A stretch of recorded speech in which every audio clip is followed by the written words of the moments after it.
যা আমি মনে মনে ভেবেছিলাম তাই তো তোর মা কইলো। কি কইলো? তোর মা আমার মান সম্মান ইজ্জত ধুলুর সাথে মিশিয়ে দিয়ে মরুভূমির সাথে চলে গেছে। এসব কি বলছো কি তুমি এসব? তোর মায়ের ওই মোটা পাটা দেখি প্রথমে আমার সন্দেহ হয়েছিল তোর মা একটা রড ঘর মহিলা, নাইলে সে খান কি মাগি আবার জামাই বাড়িতে বেড়াইতেছি নাংলি বেরিয়ে পালাই। কি সর্বনাশ কইলি বলো দেখিনি। এবার তোর বাপকে কি জবাব দেবো রে আমি?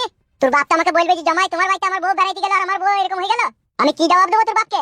শালা ঢ্যামনা যদি মাগি কি কাজ করলি বলে দেখিনি।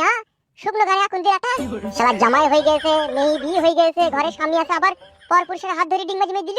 শালা কি বাবা ভাতারি রে আবার? শালা ঢেক ঢেক মেয়ে দেখেছি, শালা জামাই বাড়িতে বেড়াইতেছি যে পরপুরুষের হাত ধরে বেরিয়ে পালাই, এরকম মহিলা আমি প্রথম দেখলাম। এখন বাবাকে কি বলবো গো? বাবা যদি ফোন করে? কি আবার বলবি? যা সত্যি তাই বলবি।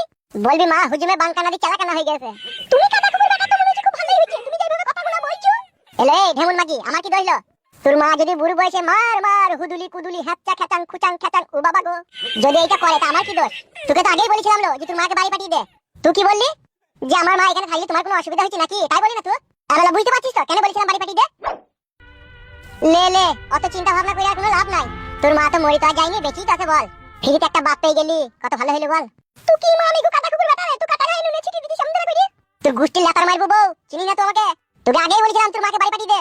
ফিদা কুকুর বেটা কোথায় মা একটা ভুল কাজ করেছে তার একটা সমস্যার সমাধান করবে নাকি আমাকে কি গাল দিছিস সব সময়? এলো এই মাগি কি সমস্যার সমাধান করব বলো? তোর মায়ের তো 32 বছর বয়স, আর এই 32 বছর বয়সে তোর মা ওই বালতলা কিন মুনা মুন্ডাই 100-150 মতো ব্যবহার করেছে। তা তোর মা জানে না যে আমি জামাই বাড়ি থেকে পরপুরুষের হাত ধরে পালাইছি, এখানে আমার জামাইয়ের বদনাম হবে? সেটা সব জেনে শুনে এই কাজ করেছে, তাহলে আমি আবার কি সমস্যার সমাধান করব বলো? এখন তোর বাপকে যে কি জবাব দেবো সেটাই আমি ভেবে পেছি না। শালা কি কাজ করলি রে?